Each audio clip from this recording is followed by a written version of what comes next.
அன்பான உறவுகளுக்கு வணக்கம். தான் பொண்ணுன்னு கூட பார்க்காம வீட்டை விட்டு வெளியில் போடின்னு தள்ளி விட்டுறாங்க இல்லையா? தான் பொண்ணு தகரமையில் அடுத்து பார்த்தீங்கன்னா வேறு வழி இல்லாமல் அப்பா வீட்டுக்குள்ளே கூப்பிட்டு வந்துடுறாங்க. அழுது ஓஞ்சி முடிச்சிடுறாங்க. இது சரிப்பட்டு வராதுடி, நீ இப்படி பண்ணிட்டில்ல, உன் வாழ்க்கை போச்சுல்ல அப்படின்னு சொல்லிட்டு கத்திட்டே இருக்காங்க. அம்மா பரவாயில்லம்மா, ஆனால் என்னால் பொய் சொல்ல முடியலம்மா. என்னடி இந்த ஒரு பொய் தானே சொன்னேன், கேட்டியா கேட்டியா அப்படின்னு கத்துறாங்க. என்னை மன்னிச்சிருமா அப்படின்னு தங்கமேல அழுகுது. இங்கே பாரு, இப்போ ஒன்றும் கெட்டு போகல. நாளைக்கு கோர்ட்டு வரும், நாளைக்கோ நாளன்னைக்கோ எப்போ ஹியரிங் வருதோ அங்கே வந்து என்னை போலீஸ் மிரட்டி கேட்டாங்க.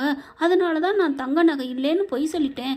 நான் இப்போ சொல்கிறதா உண்மையிலே எங்கள் அம்மா தங்க நகை தான் போட்டாங்க அப்படின்னு மட்டும் சொல்லு மயிலு, அப்புறம் நான் பார்த்துக்கிறேன் மயிலு அப்படின்னு சொல்ல. அம்மா மாற்றி மாற்றி பேசினா திட்ட மாட்டாங்களா? இங்கே பாருடி, அதுகளும் உன்னை ஏற்றுக்க மாட்டேங்குதுங்க. நீ அதுகளுக்கு ஏற்றுக்கா பேசிக்கிட்டு என்ன எதிர்த்தின்னா நான் உன்னை வீட்டுக்குள்ளே சேர்த்துக்க மாட்டேன். என்ன முடிவு பண்ணுற சொல்லு அப்படிங்கல. அம்மா இல்லைம்மா அப்படின்னு அழுகுது. அடுத்து பார்த்தா சரி நீ மனசு கஷ்டமாக இருக்க, வா நம்ம கோயிலுக்கு போயிட்டு வரோம் அப்படின்னு சொல்லி கூட்டிகிட்டு போகிறாங்க. கோயிலில் போய் சாமி கும்பிட்றாங்க. இங்கே பார்த்தா முத்துவேலு சக்திவேலு இங்கே ராஜியை கூட்டிகிட்டு போகிறாங்க. தான் பொண்ணை கூட்டிகிட்டு போய் கோயிலுக்கு போயிட்டு வரோம் அப்படின்னு சொல்லிட்டு கதிரையும் கூட்டிகிட்டு போகிறாங்க. சாமி கும்பிடுறாங்க. சாமி கும்பிட்டுட்டு வரையில் கரெக்டாக பாக்கியத்தை பார்க்குறாங்க. அப்படி வேகமாக வருது பாக்கியம். ஐயா பெரிய மனுஷா, நீங்களாம் வெள்ளை வெட்டி சட்டை கட்டியிருக்கீங்களே, உங்களுக்குலாம் இது நியாயமா அடுக்குமா அப்படின்னு சொல்ல. இங்கே பார், எதுக்கு இப்போ பேசுகிறேன்? என்ன பேசுகிறேண்ணா? எனக்கு ஆதரவாக ஏற்ற மாதிரி பேசுகிறேன்னு சொல்லிட்டு இப்படி என்னை கவுத்து விட்டீங்கல்ல. நீங்கள் மட்டும் அப்படி சொல்லாமல் இருந்தால் அந்த சிரிக்கிமாவா கோர்ட்லேருந்து வெளியில் போயிருப்பாளா அப்படிங்கிற பாலான்னு ஒரு அரை பாக்கியத்துக்கு கொடுக்குறாரு பாருங்க நம்ம முத்துவேலு. என்ன நினச்சிட்டு இருக்க? யார்கிட்ட வந்து யாரை சிரிக்குமாவன்னு சொல்கிறேன்? என் அம்மாவை நீ ரொம்ப பேசுவியா? ஐயோ சிரிக்குமான்னு நம்ம கோமதியை தான் சொன்னோம். இவன் ஆத்தா அவ ஆத்தா தானே? இல்லை சார், இல்லை நான் அவளை தான் திட்டினேன். அவளாந்தான் என்ன, அவ என் ரத்தம், என் தங்கச்சியை பேசுறதுக்கு என்கிட்டே வந்து பேசுவியா?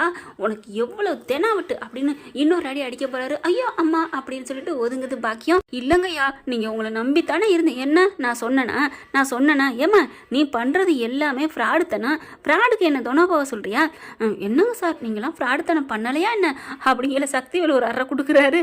ஐயோ அம்மா என்ன ஆளாளுக்கு அடிக்கிறீங்க அப்படின்னு சொல்லிட்டு இப்போ எதுக்கு எங்ககிட்ட வந்த? இல்லை சார், என் பிள்ளைக்கு ஏதாவது ஒரு வழி சொல்லுங்க சார் அப்படின்னு சொல்ல. அப்படின்னு சொல்லிட்டு இறங்க பார்க்குறாங்க. ஒன்றும் இல்லை, நீ வந்து கேஸை வாபஸ் வாங்கு, உனக்கு ஏதாவது வழி சொல்கிறேன். என்ன சார் சொல்கிறீங்க? ஆமாம், கேஸை நீ வாபஸ் வாங்கினா நீ கேட்டிய 80 பவுன் நகை, அது எங்களுக்கெல்லாம் பெரிய காசே இல்லை, சுச்சுப்பி நான் தந்துடுறேன். ஆக மொத்தம் என் தங்கச்சி என் பொண்ணு எல்லாரும் நல்லா இருக்கணும் அப்படின்னு சொல்ல. ஆனால் உன் பொண்ணு அந்த வீட்டுக்குள்ள விட மாட்டேன் அப்படின்னு சொல்லிட்டு இருக்காங்களா? அது அப்படியே தங்கமேல் கேட்குது. ஐயோ நம்ம அம்மா 80 பவுன் நகைக்கு ஆசைப்பட்டு நம்மளை வந்து டைவர்ஸ் வாங்க வச்சிருமா அப்படின்னு சொல்லிட்டு பயப்படுறாங்க. என்ன சார் சொல்கிறீங்க? 80 பவுன் நகை நீங்கள் தரீங்களா? ஆமாம், நீ கேஸை வாபஸ் வாங்கிரு, உனக்கு நான் நகை தர்றேன், அதோட நீ உன் பொண்ணை எங்கேயாவது கட்டி கொடுத்துக்கோ அப்படின்னு சொல்ல. சரிங்க சார் நான் பண்ணிடுறேன் சார் அப்படின்னு சொல்லிட்டு போகிறாங்க.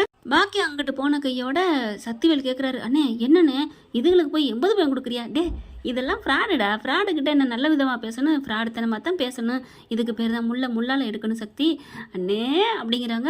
இங்கே தங்கமேல் என்ன பண்ணுது, அம்மா அங்கிட்டு போன கையோட அங்கிட்டு போய் நின்றுக்கிட்டு ஆத்தாடி 80 பவுன் நகையை வாங்கிட்டு நம்மளை பழிகடை ஆக்க பார்க்குதே, இது சரிப்பட்டு வராது. கண்டிப்பாக நம்ம போய் ஏதாவது பண்ணணும், நம்ம வாழ்க்கையை நம்ம தான் பார்த்துக்கணும், நம்ம அழுது புரண்டாவது நம்மளை ஏற்றுக்குவாங்க. அம்மாவுக்கு ஒரு பேச்சை கேட்டோம்னா நம்ம வாழ்க்கை வீணாக போயிடணும் முடிவு பண்ணுது. வந்து பக்கத்தில் வந்து வாடி வீட்டுக்கு போவோம் அப்படின்னு கூப்பிட. சரிம்மா அப்படின்னு சொல்லிட்டு தங்கமேல் பின்னாடியே போகுது. என்ன எதுவுமே அழுகாமல் வர்றா? என்ன தங்கமேல் அழுகாமல் வர்ற? இல்லைம்மா, நான் சாமிக்கிட்ட தரிசனத்தில் நான் சாமிக்கிட்ட என்னோட கோரிக்கையை வச்சேன். அப்போ அவர் எனக்கு தைரியம் கொடுத்துட்டாங்க, எனக்கு தைரியம் வந்துருச்சுமா. அப்போ அம்மா பக்கத்தான் பேச போறியாடி?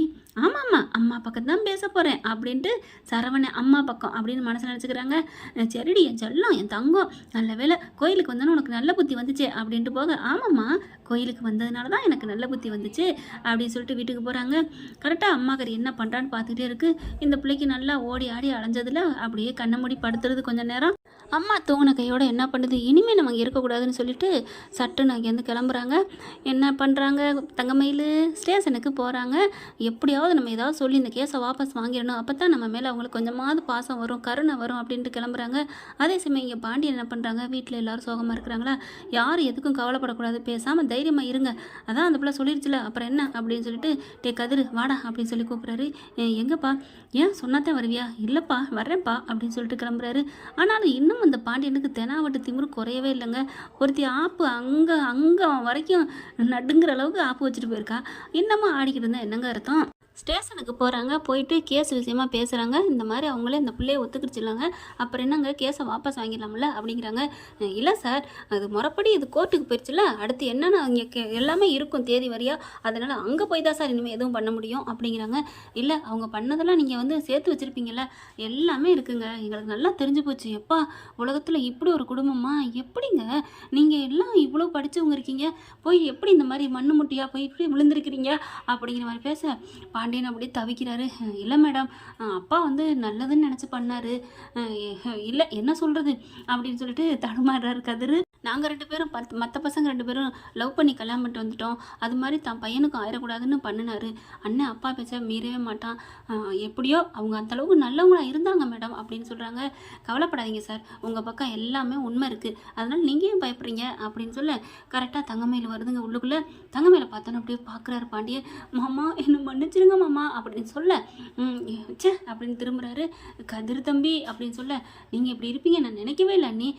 இல்லை தம்பி, எங்கள் அம்மா தான், அம்மா சொன்னாங்க, நான் அதெல்லாம் ஒன்றும் சொல்லலை. ஆனால் கோர்ட்டுக்கு வந்தோம், ஸ்டேஷனுக்கு வந்தோம், எங்கள் அம்மா சொன்னதான் உண்மை, நகையெல்லாம் உண்மை அப்படின்னு சொன்னீங்களே. ஐயோ, எங்கள் அம்மா என்னை வீட்டை விட்டு துரத்திட்டாங்க தெரியுமா, உங்களுக்கு சாதகமாக சொல்லி. என்னை மன்னிச்சிருக்க தம்பி, இப்போ நான் எங்கள் அம்மாவுக்கு தெரியாமல் தான் வந்திருக்கேன் அப்படின்னு சொல்லி பாண்டி அப்படி பார்க்குறாரு. மேடம் மேடம் அப்படின்னு சொல்ல, என்ன, நான் எங்கள் அம்மாவுக்கு தெரியாமல் வந்திருக்கேன் மேடம், எதுக்கு, நான் கேஸை வாபஸ் வாங்கிக்கிறேன் அப்படிங்கல இப்போ தான் சொல்லிக்கிட்டு இருந்தாங்க இல்லையா, கேஸை அவங்க வாபஸ் வாங்க சொல்லுங்கன்னு. அவங்க சொல்லாமல் ஒன்றும் பண்ண முடியாதுன்றாங்க. இப்போ இந்த பிள்ளை வாபஸ் வாங்குறேன் அப்படின்னு சொல்ல, என்னம்மா விளையாடுறியா, அப்புறம் உங்கள் அம்மா நான் கம்ப்ளைண்ட் கொடுத்தேன்னு சொன்னால், ஏங்க என்னை வச்சு தான் நாங்கள் கொடுத்துருக்காங்க, என்ன ஆனாலும் பரவாயில்ல, எங்கே வேணாலும் நான் சொல்லுவேன், என் மாமியார் குடும்பம் ரொம்ப நல்லவங்கன்னு, எங்கள் அம்மா தான் எல்லாம் பண்ணுச்சு, என்னை மன்னிச்சிருங்க, நான் ஏதோ எங்கள் அம்மா பேச்சை கேட்டு தலையை ஆட்டிட்டேன், எனக்கு அதுக்கு மேலே என்னை நிம்மதியாக என்னால் எனக்கு இருக்க முடியலை, நான் வாபஸ் வாங்குறேன் அப்படின்னு சொல்லிட்டு வேகமாக லெட்டர் எழுதி கொடுக்குது. இந்த எங்கள் மாமனார் குடும்பத்தில் யார் மேலேயும் தப்பு இல்லை, எல்லாமே போலி நகை தான், எல்லாமே நாங்கள் பண்ண தப்புன்னு எழுதி கொடுக்குது. பரவாயில்ல பண்டிட் சார், உங்கள் குடும்பத்து மேலே பட்ட கரை எல்லாம் போயிடுச்சு அப்படின்னு சொல்லிடுறாங்களா. அதுக்கப்புறம் வெளியில் வராங்க. அப்படியே பார்த்துட்டு தங்கமயில பார்த்துட்டு தேங்க்ஸ்ன்னு சொல்ல முடியல, ஏன்னா அவங்க தானே எல்லாத்துக்கும் காரணமே. வெளில வரையில மாமான்னு காலில் விழுந்து அழுகுது இந்த பிள்ளை. பார்க்குறாரு, சேச்சே ஏன் என் காலில் விழுகிற அப்படின்னு சொல்ல, மாமா என்னை மன்னிச்சிருங்க மாமா அப்படின்னு சொல்லி அழுகுது. எதுக்கு என் காலில் விழுகிறப்போ அப்படின்னு சொல்லி திட்டுறாரு. இல்லை மாமா, எங்கள் அம்மா அதான் சொல்லிட்டே 1000 வாட்டி, அப்புறம் என்ன விடு அப்படிங்கல. மாமா மாமா, நான் உண்மையை சொன்னதுனால எங்கள் அம்மா வீட்டுக்குள்ளே விடலை தெரியுமா, என்னை கூட்டிகிட்டு போயிருங்க மாமா, நான் நம்ம வீட்டுக்கு வந்துடுறேன் மாமா அப்படின்னு சொல்லிட்டு கெஞ்சுது. ஏன் நீ இப்போ கேஸை வாபஸ் வாங்கினாலும் உன்னை கூட்டி போக சொல்றியா? அப்படிலாம் இல்லை மாமா, நம்ம குடும்பத்து மேலே பாச மரியாதை வச்சு தானே நான் கேஸெல்லாம் வாபஸ் வாங்கினேன், எங்கள் அம்மா பேச்சை மீறிக்கிட்டு அம்மா தூங்கிக்கிட்டு இருக்காங்க, நான் ஓடி வந்தேன் தெரியுமா அப்படி இப்படின்னு சொல்ல, இந்த கேஸை வாபஸ் வாங்கினது ஏன் வாங்கணும், இந்த கம்ப்ளைண்ட் கொடுத்ததே உங்களால் தானே, நீங்கள் பண்ண தப்ப சரி செஞ்சுருக்கீங்க அவ்வளோதான், ஆனால் அதுக்கு முன்னாடி உன்னை நான் வீட்டை விட்டு விரட்டணுமே, அது எதுக்கு, அதில் ஒன்றும் நிவாரணம் பண்ண முடியலையே, அந்த அப்படியே தானம்மா இருக்குது, நீங்கள் பண்ண தப்புகளுக்கெல்லாம் என்ன பிராய்ச்சித்தம் பண்ண போகிறீங்க, அடுக்கு மேலே அடுக்கு அப்படி பொய் மேலே பொய்யா சொல்லிக்கிட்டே அடிக்கிக்கிட்டே போனீங்களே, அதுக்கு என்ன பண்ண போகிறீங்க, நீங்கள் வாபஸ் வாங்கினது நீங்கள் கொடுத்த கொடுமைக்கு நீங்கள் ஆடி பண்ணதுக்கு பண்ணியிருக்கீங்க அப்படின்னு சொல்ல, மாமா மாமா தப்புதே மாமா, மன்னிச்சிருங்க மாமா, என்னால் சரவண மாமா இல்லாமல் இருக்க முடியாது மாமா அப்படிங்கிறாங்க. அப்படி நினச்சா நீங்கள் அம்மா கம்ப்ளைண்ட் கொடுத்த அப்போவே நீ உண்மையை சொல்லியிருக்கணும், கொஞ்சமாவது மனசாரி இருக்கும். என் பொண்டாட்டி அதை தான் சொன்னான் தெரியுமா, கொஞ்ச நெஞ்சம் இருந்த பாசமும் கெடுத்துக்கிட்டியே, டே கதிர் வாடா போவோம், தம்பி தம்பின்னு அப்படியே அழுதுகிட்டே பின்னாடியே வராங்க. மறுபடியும் நிற்கிறாரு, நின்றுட்டு திரும்புறாரு. இங்கே பார், நீ ஏதோ இப்போ நீ சொன்னதுக்காண்டி உன்னை நான் எதுவும் திட்டாமல் போகிறேன், இல்லைன்னு நாங்கள் இருக்கிற வெறிக்கு உன்னை என்ன பண்ணுவேனே தெரியாது, மரியாதை போ அப்படின்னு சொல்லிட்டு 2 பேரும் கிளம்பி போகிறாங்க. தங்கமயில அழுதுட்டு வீட்டுக்கு போகுது. வீட்டுக்கு போன கையோட இந்த மாதிரி எல்லாத்தையும் நான் வாபஸ் வாங்கிட்டேன் அப்படி இப்படின்னு சொல்ல, பிடிச்சி அடின்னு சாத்த, ஏண்டி நான் என்னடி சொல்லி வச்சேன், கோர்ட்டில் போய் என்னை மிரட்டினாங்க, அதனால தான் சொன்னேன்னு உன்னை சொல்லுன்னு சொன்னால் நீ எல்லாத்தையும் பண்ணிட்டு வந்தியா, போடி வீட்டை விட்டு அப்படின்னு சொல்லி வெளியே தள்ளி கதவை சாத்த. தங்கமயில அழுதுகிட்டே இருக்குது விடிய, ஆனால் கதவை திறக்கவே இல்லை. அதுக்கப்புறம் தங்கமயில அந்த கண்பான போக்குக்கு போகுதுங்க. இனிமேல் அவங்க இருக்க வேணாம், நம்ம ஏன் உயிரோடு இருக்கணும், அங்கேயும் விட மாட்டேங்கிறாங்க இங்கேயும் விட மாட்டேங்கிறாங்க, நம்ம ஏன் வாழணும், படிக்காமல் பாவம். உண்மையிலே தங்கமயிலாம் ரோஹிணிலாம் சரியான கில்லாடிங்க. இந்த காதில் பூந்து இந்த காதில் வந்துடும், ஆனால் தங்கமேலு சும்மா தத்தி தான், அம்மா ஆத்தாவையும் காசு கொடுங்கிற மாதிரி தான். இப்போ இந்த பிள்ளை இந்த வீட்டை விட்டு போகுது, எங்கே போய் என்னென்ன ஆக போதோ பாவம்.